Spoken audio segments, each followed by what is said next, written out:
The engines roared like thunder across the humid airfield, two silver streaks cutting through the tropical haze. Pilots on the ground paused, shielding their eyes as the strange twin-tailed aircraft shot skyward, climbing faster than anything they had ever seen. Its left engine coughed once, then again, yet the machine kept going, steady, determined, almost alive. Over the radio came a calm voice. "She's still flying. Don't ask me how, but she's still flying." That plane was never meant to fly at all. Only a few years earlier, experts had called it an experiment that belonged on paper, not in the sky. Its design looked more like two planes welded together than a real fighter. Engineers whispered that it defied logic. Commanders doubted it could survive a single mission. Yet the aircraft known as the P-38 Lightning would one day escort bombers across oceans, strike deep into enemy lines, and become a legend whispered by both allies and opponents. But its story didn't begin with glory. It began with fear, the fear of building something too bold. Back in 1937, the United States Army Air Corps released a challenge that seemed simple but was nearly impossible. Design a fighter fast enough to intercept bombers at 25,000 feet, with a range to cross half a continent. Most companies submitted conservative blueprints: single engines, familiar wings, tried and true aerodynamics. Lockheed, a young and restless company from California, sent something that looked like science fiction. It had two booms stretching behind twin engines, a tiny central pod for the pilot, and promises of speeds no other plane could reach. Some test pilots laughed, others refused to touch it. Still, one young engineer, Clarence Kelly Johnson, looked at the sketch and saw beauty where others saw madness. To him, the twin boom design wasn't a gimmick, it was a key to balance and power. "If it looks right," he liked to say, "it'll fly right." The prototype took shape inside a cramped hangar where nights blurred into mornings. Mechanics joked that they were building a machine that would either win medals or end careers. Aluminum ribs lined the shop floor. Men worked with slide rules and instinct more than computers or formulas. When the XP-38 finally stood on its landing gear, sunlight bounced off its curved nose like polished steel. It looked more like a creature from another planet than a product of 1930s engineering. On a cold February morning in 1939, test pilot Ben Kelsey climbed into the narrow cockpit. He adjusted the throttles, pushed forward, and the twin engines screamed into life. The plane surged down the runway faster than anything Lockheed had built. It lifted gracefully, banked once, and for a few heart-stopping minutes, it seemed like Johnson's dream was real. The Lightning sliced through clouds with the elegance of a falcon. Engineers cheered from below. Then, just before landing, disaster struck. One engine began losing power. The airspeed dropped sharply. Kelsey tried to keep her steady, but the aircraft's left wing dipped dangerously. Ground crews ran as the sleek prototype touched down too fast, skidding beyond the strip and breaking apart. Flames burst briefly before being smothered with foam. The dream lay scattered across the field in twisted metal and silence. The headlines the next day were merciless. Lockheed's Wonder plane fails first test. Investors panicked. The Army withdrew further support. In internal memos, senior officers called the design a technical curiosity with no future. To most, it was over. But in a small notebook on Kelly Johnson's desk, a single line appeared beneath the wreckage report. "The concept is sound. The machine was not yet ready." In the months that followed, the hangar at Lockheed fell strangely quiet. The smell of burnt metal still lingered, and every time Johnson walked past the shattered remains of the prototype, he felt both anger and resolve. Many of his colleagues wanted to move on, to design something safer, something the military would approve without question. But Johnson wasn't interested in safety. He believed that if aviation stayed cautious, it would never move forward. He spent long nights at his drafting table, sleeves rolled up, tracing new curves, adjusting airflow lines by fractions of an inch. There was no computer simulation, no instant feedback, just intuition, wind tunnel tests, and courage. The twin boom layout, he insisted, was the future. Its balance distributed stress perfectly, and its twin engines offered a kind of insurance that no single-engine fighter could match. If one failed, the other could bring the pilot home. That simple promise, survival through symmetry, would become the Lightning's hidden strength. But in 1939, no one saw it that way. The Army's interest was fading fast, and Lockheed's management began to question why they were still pouring money into what the press called Johnson's folly. Even the engineers started to doubt. The company's finances were tight, the economy unstable, and war was still something happening oceans away. Yet Johnson was relentless. He argued that one successful redesign could save both the company and the country's future air power. "You'll see," he told the team. "When the world catches fire, this is the plane they'll beg us for." That fire came sooner than anyone expected. In September 1939, Europe erupted in conflict. Within months, nations were falling under waves of aircraft that darkened the sky. American officials watched closely, realizing that their own air fleet, still based on designs from the early 1930s, was hopelessly outdated. The Lightning suddenly didn't seem so strange anymore. Johnson seized the moment. He proposed a radical rebuild, stronger engines, new turbo superchargers, and redesigned wings that would eliminate the instability that doomed the first prototype. The Army hesitated, then approved a small order, 13 pre-production planes, designated YP-38s. It wasn't much, but it was enough to bring Lockheed back to life. As work resumed, the energy in the hangar changed. Mechanics who had once doubted the project now felt like they were part of something extraordinary. The Lightning was no longer just an experiment. It was a symbol of defiance against conventional thinking. The men nicknamed it the Twin Miracle and began painting small lightning bolts on the walls of the workshop. When the first YP-38 rolled out in 1940, it gleamed under the California sun, sleek and predatory. Reporters gathered again, but this time there was no crash. Test flights went smoothly. The plane climbed higher and faster than any American fighter in existence. It reached speeds over 400 miles per hour, unheard of at the time. One pilot described it as flying a thunderstorm. Another said, "It's the first time I've seen a machine that looks faster than it feels." Still, the Lightning wasn't perfect. It was expensive to build, complex to maintain, and too advanced for most pilots. But those who mastered it swore it was worth every hour of training. They loved its power, its sound, the way it could climb out of danger when others fell behind. In the quiet after one of the first successful flights, Johnson stood by the runway, watching the twin tails vanish into the distance. Someone asked him if he thought the plane would ever see real combat. He smiled faintly. "If it does," he said, "the world will never be the same."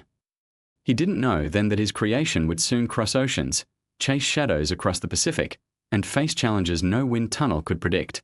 The Lightning's time was coming, but first, the world had to change again. By the end of 1941, the change came like a lightning strike of its own. The calm illusion that oceans could protect America shattered one Sunday morning in December.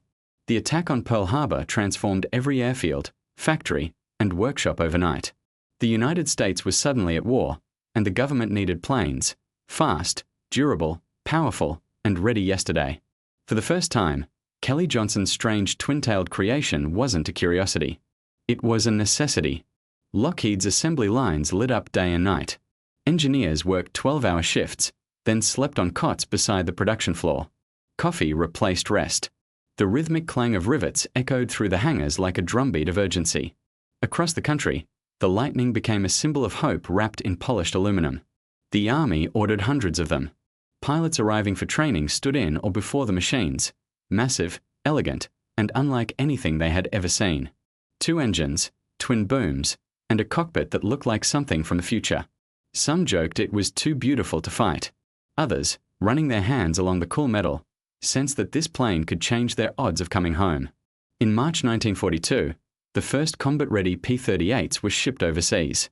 They were bound for the distant Pacific, where the terrain was vast, the distances endless, and the enemy's fighters swift and lethal. The early missions were a learning curve steep as the mountains of New Guinea.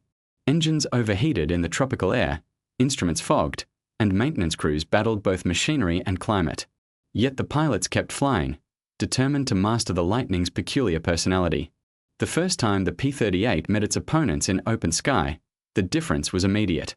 Japanese pilots expected the usual American aircraft, slow, predictable, easy to outturn. Instead, they saw silver flashes diving from above with astonishing speed. The twin-engine thunderclap startled them. By the time they reacted, the Lightnings were gone, streaking back into the clouds. The reports that reached headquarters were short and stunned. They came out of nowhere. What made the Lightning unique wasn't just its speed. It was the way it changed the rhythm of battle. Pilots discovered they could climb higher than almost any opponent and strike from altitudes where interception was nearly impossible. The twin engines gave them safety and confidence, Even with one propeller still, the plane could glide home. In a theater where many missions meant flying hundreds of miles over open water, that reliability saved lives. Soon, its reputation began to grow. The Japanese gave it a nickname, Ni Hiki, Iporoto, 2 planes, 1 pilot. To them, it looked like a mechanical chimera, a symbol of relentless pursuit. To American crews, it became a friend that never quit. One pilot wrote in a letter, "If the world had to end tomorrow, I'd still want to see it from a P-38. Lockheed's production lines couldn't keep up with the demand. Each new batch brought small improvements, better cooling systems, stronger armament, refined aerodynamics. Yet at its heart, the Lightning remained faithful to Johnson's original idea: balance, symmetry, and endurance over elegance. But behind the success stories, the engineers knew the truth. The P-38 was not an easy machine. It required respect. Push it too far in a dive, and it could lock its controls tight as stone. Mishandle its throttles, and its twin engines would fight each other. The plane rewarded skill but punished carelessness. It was, in every sense, alive. And somewhere in his crowded office, Kelly Johnson followed every report from the Pacific. He marked maps with pins showing where Lightnings flew, where they triumphed, and where they vanished into the sea. For him, it wasn't about victory alone. It was proof that his impossible design had found its purpose. Soon, that purpose would reach its defining test, a mission so bold, so precise, that its success would echo across the entire Pacific War. By early 1943, the Pacific was a chessboard scattered across endless blue, and every move cost lives. The islands were stepping stones, each one a fortress, each one a prize. To win, control of the air was everything. Long-range fighters were the only way to strike deep, escort bombers, and catch enemy commanders who thought they were untouchable. That was where the P-38 Lightning truly came into its own.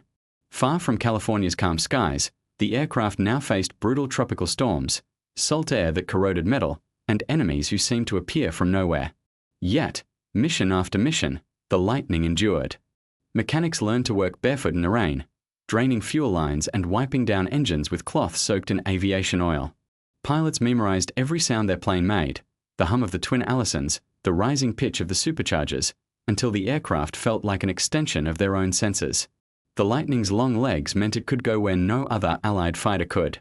It began escorting bombers across stretches of ocean where even ships dared not go. The enemy soon realized that distance no longer guaranteed safety. Convoys that once sailed under the cover of distance now looked nervously toward the clouds, scanning for twin silver streaks. But in April 1943, a secret message arrived at Allied intelligence that would change everything. American codebreakers had intercepted an itinerary, one belonging to Admiral Isoroku Yamamoto, the architect of the attack on Pearl Harbor. According to the decrypted note, he would be flying to the Solomon Islands for an inspection. His exact route and time of travel were known down to the minute.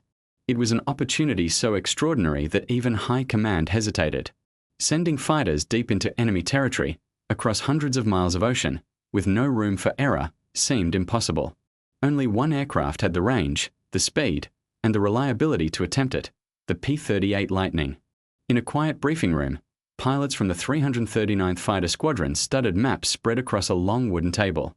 The operation was simple on paper but terrifying in practice. They would take off from Guadalcanal, fly 600 miles at wave-top height to avoid radar, then climb at the last moment to intercept Yamamoto's transport aircraft precisely as scheduled. If they arrived even a few minutes early or late, the plan would fail. Major John Mitchell, calm and methodical, led the group. "We'll hit him in the air," he told his men. "No one will believe it's possible, so let's prove them wrong." The pilots nodded, some exchanging quiet glances. None of them spoke the obvious truth: they might not have enough fuel to make it home. On the morning of April 18th, the Lightnings roared down the strip, their engines echoing through the jungle. They flew low, skimming the ocean, so low that waves sometimes brushed their wingtips. For 2 hours, they saw nothing but horizon. Inside the cramped cockpits, sweat dripped down faces, and the sound of engines was a constant vibration in their bones. Then, a call crackled through the radio. Contact. 2 bombers. 6 escorts. The formation tightened. Mitchell's voice came steady, almost calm. "Let's do what we came for." From the tree line below, the silence shattered. The twin-tailed shapes burst upward, sun glinting off metal. The enemy formation never saw them coming. Within seconds, the American fighters were among them, precise, silent, unstoppable. The mission lasted only minutes. When it was over, one of the enemy bombers lay smoking in the jungle below, the other dove toward the sea. The Lightnings turned for home, low on fuel but high on something greater than victory, disbelief at what they'd just accomplished. They had reached the impossible target, on time to the second, and completed one of the most precise intercepts in aviation history. News of the operation spread quietly at first, then with growing awe. The Lightning had done what no other aircraft could. And somewhere in California, Kelly Johnson received a short telegram from the Pacific. "Your plane just changed history." He read it twice, folded it carefully, and pinned it to his wall. Back at Lockheed, the factory floor was buzzing. Word of the Pacific mission had spread like electricity through the workforce. Mechanics who had once doubted the project now stood taller, proud that their fingerprints were on a machine capable of such precision. Yet Kelly Johnson remained composed. To him, the mission proved not just that the P-38 worked, but that design philosophy could change the outcome of a war. He often said that great engineering wasn't about power, but about trust between pilot and machine. And the Lightning embodied that perfectly. Pilots trusted it with their lives. Even when both engines coughed or instruments failed, the airframe carried them home. That quiet reliability was something the military couldn't measure on a chart, but every pilot knew its worth. Across the Pacific, the P-38 began earning a new kind of reputation. It wasn't just a fighter, it was a hunter. Its twin-engine design let it fly farther than any opponent, chase bombers, and still fight its way back. The plane could dive faster than most could follow, then climb again like a silver hawk. Crews started calling it the Guardian, and in enemy briefings, it gained another title, the Fork-tailed Ghost. Still, perfection carried a price.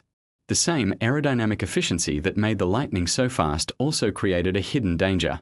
In steep dives at high speed, pilots noticed the controls locking up, the aircraft refusing to respond. Some planes simply kept descending until the air thickened enough to free the surfaces again. It was terrifying, unpredictable, and deadly. Engineers back home called it compressibility, a mysterious effect few understood. When reports reached Johnson, he didn't dismiss them. Instead, he turned the problem into a personal mission. Working with a small team, he built scale models, ran wind tunnel tests, and even climbed into modified aircraft himself. They discovered that at near supersonic speeds, air pressure around the wings changed so drastically that the tail surfaces stopped working. The only way to survive was to dive with courage, hold steady until lower altitude restored control. Later versions of the Lightning would include dive flaps to counter the issue, but in those early months, pilots faced the phenomenon armed only with nerve. One letter from a pilot summed it up simply: "When she locks up, you stop being the one flying. You just hope she decides to live." Johnson read that letter again and again. He wanted to build a plane that made no such bargains with fate. But even he knew that innovation always lived on the edge of the unknown. Despite the risk, pilots adored the Lightning. It gave them options no other aircraft offered. Its long range allowed reconnaissance missions deep behind lines, bringing back photographs that mapped entire battlefields. Its stability at altitude made it perfect for high-speed escort, protecting bombers on long raids. One ace, Richard Bong, would eventually become America's top fighter pilot, all in a P-38. He once said, "She talks to you. Treat her right, and she'll outfly anything in the sky." In the skies over Europe, the Lightning found a second home. Long before other American fighters could reach Berlin, the P-38 was already there, flying escort for bombers, dueling interceptors, and returning with cameras full of proof that victory was possible. Every successful mission added to its legend, and every safe landing whispered the same truth. The plane that shouldn't have flown had become the machine everyone wanted to fly. But behind every success, the pressure mounted. The Lightning's fame meant expectations were higher than ever. And somewhere between blueprints and battlefields, Kelly Johnson began to realize that innovation wasn't only about creating something new, it was about keeping it alive in a world that constantly tried to break it. By late 1943, the P-38 Lightning had become more than an airplane. It was a symbol of reach, the promise that no place in the Pacific was beyond Allied eyes. Wherever it appeared, it carried both awe and unease. To the pilots who flew it, the Lightning was freedom. To those who faced it, a silent omen cutting through the clouds. But fame carried weight. Every squadron wanted Lightnings, and every success demanded another. Lockheed's factories pushed past their limits. The floor never slept. Men and women riveted, welded, and tested through the night, their hands marked by metal and grease. Kelly Johnson walked those aisles often, speaking softly with mechanics, checking engines himself. To them, he wasn't a distant engineer. He was the mind behind the miracle they were building. Still, he knew the war was changing. Faster jets were being tested in Germany. New tactics appeared every month. The Lightning, once revolutionary, now had to keep evolving. Johnson's team began refining everything: fuel systems, cooling, control surfaces, chasing fractions of performance that could save lives. Each improvement came with new challenges, but every flight report from the front was a reminder of why it mattered. The pilots wrote home describing their missions with quiet pride. They spoke of flying at sunrise, the ocean glowing below, engines humming in perfect unison. They told of moments when fuel ran low, yet the Lightning carried them back as if it understood. Many said it felt alive, like a loyal companion rather than a machine. Even with its flaws, it remained unmatched in range and climb. In Europe, Lightnings escorted bomber groups across the Alps. In the Pacific, they hunted enemy bombers at dawn. The twin-boom silhouette became a sign of safety for allies and a warning for anyone on the other side. For Johnson, each success was both triumph and test. The Lightning had proven itself, but he refused to let it grow old. He knew technology never stood still, and somewhere beyond the horizon, new forms of flight were waiting to take its place. Still, as 1944 dawned, the P-38 ruled the skies. It was the fighter that shouldn't have existed, the one that broke every rule, defied every prediction, and somehow kept flying higher. The following year brought both triumph and transformation. Across two oceans, the P-38 was rewriting what a fighter could do. In Europe, its long range allowed bombers to finally strike deep into enemy territory with cover all the way home. In the Pacific, it became the first aircraft to reach places once thought unreachable, flying from islands that barely appeared on maps. Every pilot who touched its controls came back changed. They spoke of the way the Lightning climbed through weather others avoided, of how it could glide on one engine when fate turned against them. Crews began calling it the forgiving fighter. It wasn't flawless, but it gave second chances when most planes offered none. Lockheed's engineers received letters from every front, sometimes simple thank yous, sometimes detailed notes describing problems and ideas. Johnson read every one. He answered many personally, sketching small fixes in the margins before sending them back across the ocean. To him, every pilot was part of the design team. Their courage fed his innovation. Yet the Lightning was also becoming a teacher. From its design, the Air Force learned lessons about balance, stress, and redundancy that would guide future aircraft for decades.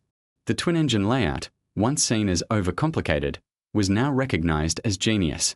The sleek, narrow body inspired engineers around the world. Even competitors quietly studied its blueprints, searching for what made it work. But behind the scenes, a new age was stirring. Rumors spread of machines that didn't rely on propellers at all, aircraft powered by pure thrust, engines roaring with fire instead of pistons. Johnson watched these developments carefully. He knew progress never paused, and that even legends had lifespans. For now, though, the Lightning still owned the sky. Pilots trusted it to carry them farther, faster, higher. Its very existence proved that courage and imagination could bend the laws of flight. As Johnson liked to remind his team, we built it to reach beyond fear, not to run from it. By mid-1944, the war was entering its decisive phase, and the P-38 Lightning was everywhere, from Europe's frozen skies to the humid air of the Pacific. Its twin-engine hum had become the background music of the Allied advance. When bomber crews spotted that unmistakable double tail beside them, they felt safer.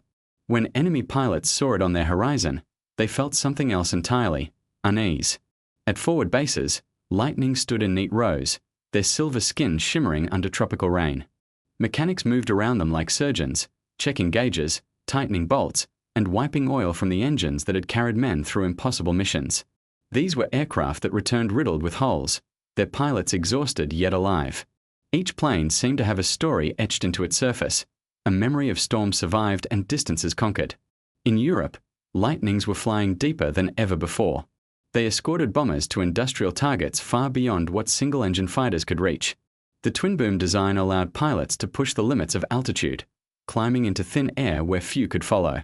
Reconnaissance versions fitted with cameras brought back images of enemy fortifications, bridges, and railways in stunning clarity. In the Pacific, the same design became a lifeline for long-range missions over endless ocean. Pilots described the Lightning as a paradox, powerful yet graceful, dangerous yet dependable. They learned its moods, its quirks, and how to coax it through turbulence that would rattle other planes apart. "It's like flying a storm that listens to you," one veteran said. The Lightning demanded respect but rewarded precision. Push it too hard, and it would fight back. Treat it gently, and it would carry you home from anywhere. The war's momentum was shifting. Convoys that once moved freely now traveled under constant watch from above. Fighters and bombers operated in coordination, guided by improved communication and radar. The P-38's range and endurance made it the perfect bridge between offense and defense, fast enough to strike, steady enough to escort, and reliable enough to return again and again. Still, even as victory drew nearer, engineers back home knew the Lightning's era was nearing its sunset. New prototypes, sleeker, faster, powered by jet turbines, were already being tested in secrecy. Johnson watched them with interest, but never with regret. The P-38 had done more than fight. It had proven that daring ideas could work, that boldness could save lives. When asked later what he thought of his creation, Johnson said quietly, "It taught us that imagination is worth more than fear." The war was not yet over, but the world of aviation was already changing around the Lightning. And soon, the machine that had once been doubted, mocked, and nearly abandoned would face its final challenge, staying relevant in an age it helped create. As 1945 approached, the skies were more crowded than ever. New aircraft filled the air, faster, heavier, and armed with technologies that only years earlier had seemed impossible. Yet the P-38 Lightning continued to fly every day, still vital, still trusted. For many pilots, it remained the perfect balance between innovation and instinct, a plane that seemed to understand what they needed before they even moved the controls. In Europe, Lightnings were now leading photographic reconnaissance missions over cities preparing for liberation. They flew alone and unarmed, relying only on speed and altitude for protection. The photographs they brought back were invaluable. Entire maps of bridges, troop movements, and terrain, all captured through a camera mounted where guns had once fired.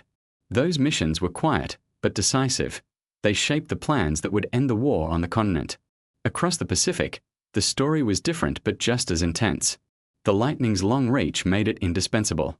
It escorted bombers striking deep into territories far beyond supply lines, then turned into a scout, finding landing zones and tracking enemy fleets.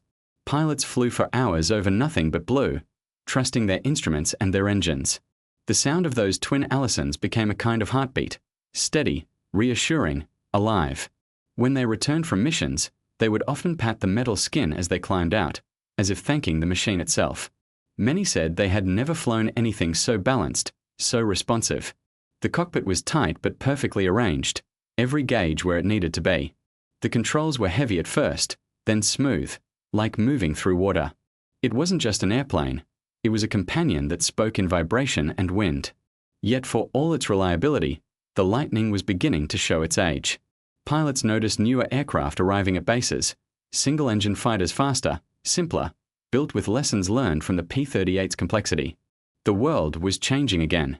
Airfields once filled with the deep twin roar of Lightnings now echoed with the sharper tone of jets being tested in secret corners of the sky. Kelly Johnson saw it coming. He had already begun sketching new ideas, swept wings, hidden engines, shapes designed for speeds that no propeller could ever reach. But he never turned his back on the Lightning. He kept a model of it on his desk, a reminder that every impossible design begins with one person refusing to listen to doubt. For the pilots who flew it to the end of the war, the Lightning was more than a machine. It was a promise kept. They had taken off in something that experts once said could never work, and it had carried them across oceans and through battles to peace. When the war finally quieted, many of them said the silence afterward felt strange, as if the world had lost a familiar sound, the harmony of two engines and one unbreakable idea. When peace finally came, the world seemed to exhale. Airfields that had once been alive with constant motion grew still. Rows of P-38 Lightnings sat quietly under fading sunlight, their metal surfaces reflecting the sky they had once ruled. Mechanics walked between them in silence, unsure whether to celebrate or feel a strange emptiness. The war had ended, but for these machines and the people who built them, it was like waking from a dream that had defined their lives. Many pilots refused to let go so easily. They returned to the hangars long after their final missions, running their hands along the fuselage as if greeting an old friend. They remembered the endless hours over open ocean, the moments when the engines had sputtered and then come back to life, the relief of seeing home appear on the horizon. The lightning had saved them more times than they could count. "She brought me back when I thought I was done," one pilot said softly, looking up at his aircraft for what he knew was the last time. Lockheed's factories began to shift focus, converting wartime production into civilian projects, but Kelly Johnson's small design office didn't slow down. The lessons learned from the Lightning, balance, efficiency, and reliability, became the foundation for something new. Johnson believed aviation had reached a threshold. Propellers had taken humanity as far as they could. The future, he said, would belong to speed and altitude that only jets could deliver. Still, he kept the Lightning close. Visitors to his office would find small parts from the original prototype displayed on his shelves, fragments of the machine that had nearly destroyed his career but ended up defining it. Whenever someone asked why he hadn't moved on, he would smile slightly and say, "You don't forget your first miracle." Meanwhile, in hangars and museums around the world, a few Lightnings were preserved. Others were sold to small air forces or used for mapping and weather research. Some continued flying into the 1950s, their design so ahead of its time that even decades later, it still felt futuristic. They carried instruments instead of guns, cameras instead of ammunition, but their spirit remained the same: exploration, endurance, and grace. In the Pacific, villagers who had once watched them streak overhead now saw them as symbols of an era that had changed everything. Children would point at the sky when they heard a distant rumble, and old men would nod quietly, remembering. The P-38 had left not just contrails but stories in every corner of the world. For Johnson, those stories mattered more than numbers or medals. "Machines," he said once, "are reflections of the people who believe in them." And the Lightning was a reflection of daring, the courage to try something no one else would. As the decade turned, a new generation of aircraft began to rise, faster and stranger than anything before. But even in that roaring new world, the silhouette of the twin-tailed fighter still carried weight. It wasn't just a relic. It was proof that the impossible could fly, and that sometimes the future begins with one failed landing and a refusal to give up. In the years that followed, the legend of the Lightning only grew stronger. Aviation magazines featured it on glossy covers, calling it the plane that shouldn't have flown. Veterans told stories about it in schools, air shows, and quiet reunions. Each tale seemed to blur the line between history and myth. But beneath the nostalgia, there was a simple truth: the Lightning had embodied something bigger than technology. It was proof that limits were often illusions. Kelly Johnson had built a machine no one believed in, yet it had gone on to change the balance of air power. That contradiction fascinated engineers for generations. Aviation cadets would study the Lightning not just as a technical achievement, but as an act of defiance. Its blueprints showed solutions to problems no one had solved before: twin engines that balanced perfectly, a central cockpit for stability, and an aerodynamic layout that broke every design rule of its time. In air museums, visitors would pause beneath its silver wings and marvel at how modern it still looked. The twin booms gave it a symmetry almost artistic, a form that seemed sculpted more than assembled. Even standing still, it looked ready to leap forward. Some restorers who worked on surviving aircraft said they could feel its personality in the metal: confident, purposeful, untamed. But perhaps the greatest mark the P-38 left was on the people who flew it. Pilots often described a strange bond with the Lightning. It wasn't just another aircraft. It felt alive, like it had instincts of its own. One veteran once said, "When I flew her, I never felt alone. The plane wanted to live as much as I did." That connection came from how precisely Johnson had balanced every system. The controls, the engines, the design, all worked together in harmony that could almost be felt through the pilot's fingertips. In the post-war years, a handful of Lightnings were brought back to flying condition for air shows. Crowds would gather as the engine started with a rising growl that turned into a steady roar. When the plane lifted off, sunlight flashing across its wings, people would fall silent. It wasn't just admiration, it was recognition. They were watching something that represented courage, innovation, and sheer belief. As jet engines took over the skies, the Lightning's role faded into memory, but its influence didn't vanish. Many of the engineers who designed early jet fighters had studied its systems. The precision of its aerodynamic-shaped aircraft that came decades later. Its creator, Kelly Johnson, went on to design some of the most advanced planes the world would ever see, each one pushing the same boundary the Lightning had first crossed. Still, when asked which of his designs he loved most, Johnson didn't hesitate. "The one everyone said would fail," he replied with a quiet grin. By the early 1950s, the age of propellers had almost vanished. Jets now screamed across the sky, sleek and sharp, cutting through clouds with a speed that once seemed impossible. Yet, even among this new generation of machines, the P-38 Lightning held a kind of reverence. It was the bridge between eras, the last of the dreamers and the first of the realists. Young pilots, who had grown up hearing stories of its daring missions, would visit museums just to see one up close. They would stand beneath the twin booms, tracing the metal seams with their fingers, trying to imagine what it felt like to fly something that demanded both courage and calm. Veterans would sometimes stand beside them, pointing out battle scars on the fuselage, patches of aluminum that had outlasted bullets, storms, and time.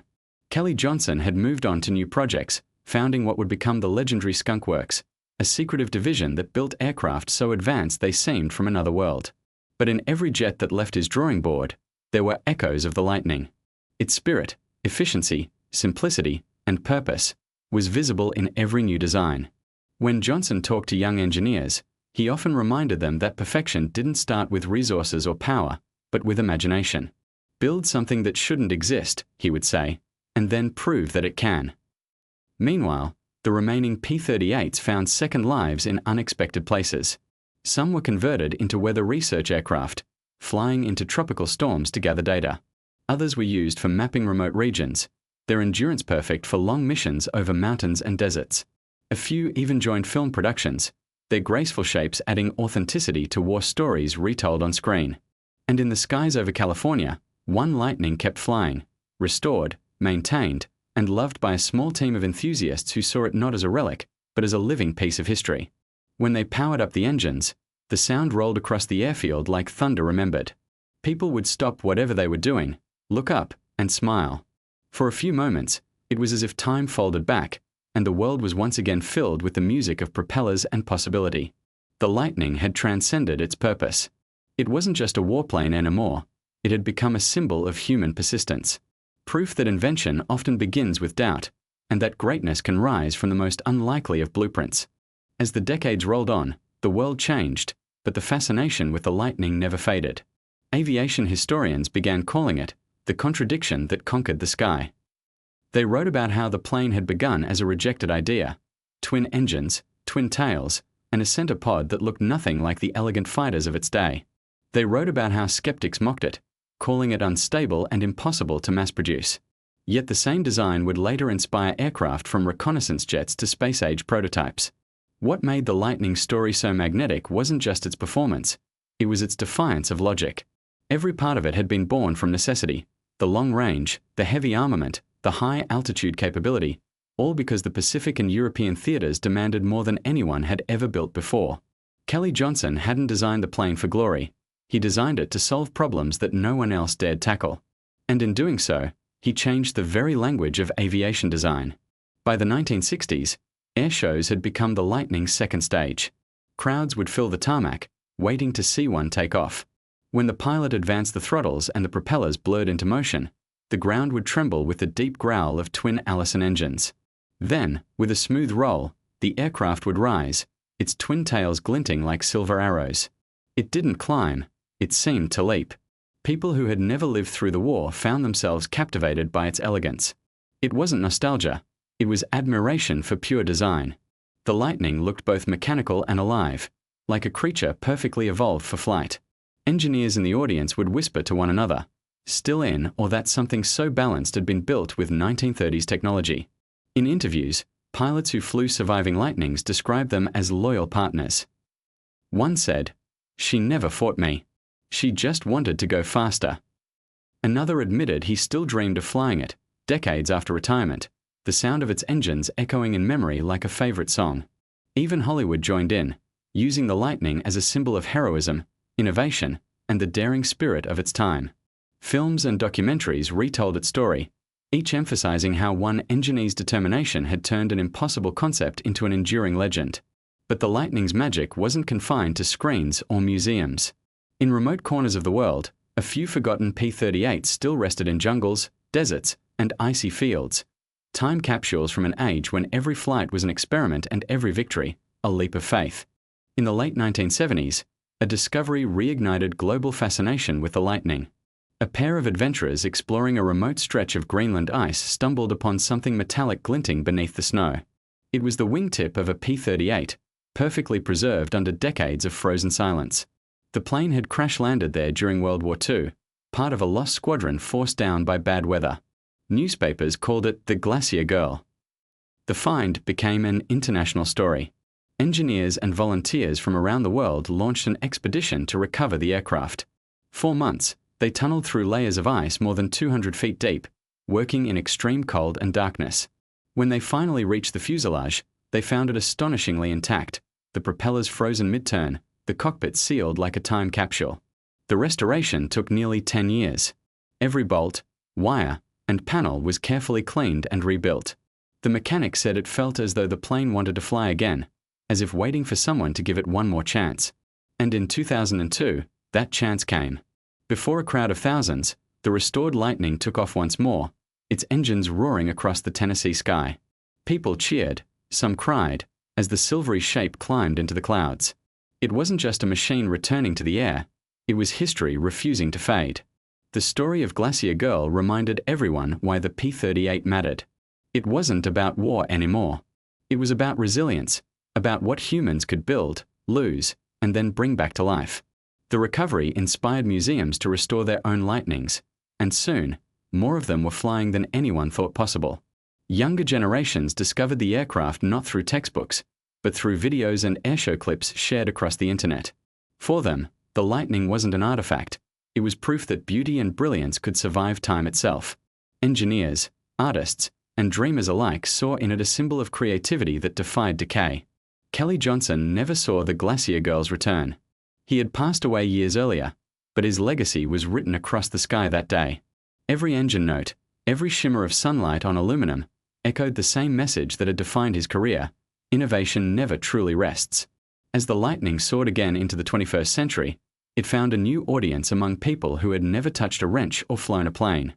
Artists painted it, musicians wrote songs about it, and filmmakers used its story as a metaphor for creativity that refuses to die.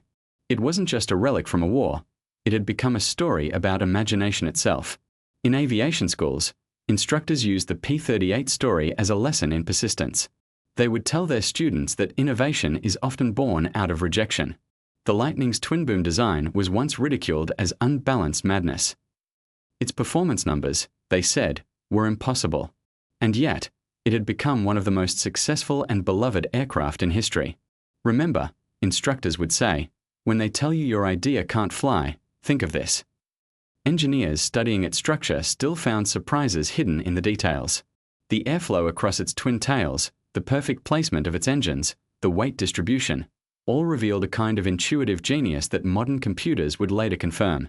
It was as if Kelly Johnson had designed in harmony with nature itself, understanding the invisible language of air. Aviation journalists often described the P-38 as the poet's aircraft. It was mechanical, yes, but its form carried emotion. Its long wings and twin fins gave it the appearance of a bird of prey, graceful but alert, powerful but calm. When one flew over an airshow crowd, children would point upward, wide-eyed, while older spectators stood quietly, their faces reflecting or rather the noise. The Lightning's influence went even further. Its twin-engine configuration inspired the design of modern reconnaissance drones and experimental aircraft. Some NASA engineers admitted they'd borrowed ideas from its cooling system and aerodynamic lines for high-altitude research planes. The shape that once seemed too strange for flight had, decades later, become a model of efficiency. Every restored Lightning that took to the skies carried not just metal and fuel, but memory. Pilots said they could feel the past under their hands, the courage, the trial, the triumph. When I fly her, one modern pilot said, it feels like the air itself is remembering. And so, even in a world dominated by satellites and jet engines, the P-38 remained a reminder that brilliance doesn't fade. It only changes form, waiting for the next person bold enough to build something that shouldn't exist, and make it soar. By the 2010s, the Lightning had achieved a kind of immortality. Only a handful still flew, yet its image was everywhere, in museums, documentaries, and digital recreations that allowed new audiences to step inside its cockpit virtually. Flight simulators rendered every detail, from the smooth hum of the Allison engines to the shimmering reflections off its polished skin. Young enthusiasts who had never smelled aviation fuel or heard the roar of a propeller could now experience the Lightning's flight from their own homes. What made the plane so endlessly fascinating wasn't just nostalgia. It was the mystery of how something so advanced had come from an era of pencils and drafting tables. In an age where algorithms design wings and computers predict airflow, the P-38 stood as proof that intuition and imagination were still the most powerful tools an engineer could possess. Kelly Johnson had trusted his instincts, and those instincts had birthed something timeless. Every airshow that featured a Lightning became an event people remembered for years. As it approached the crowd, the sound of its twin engines merged into a single, resonant tone that felt more like music than machinery.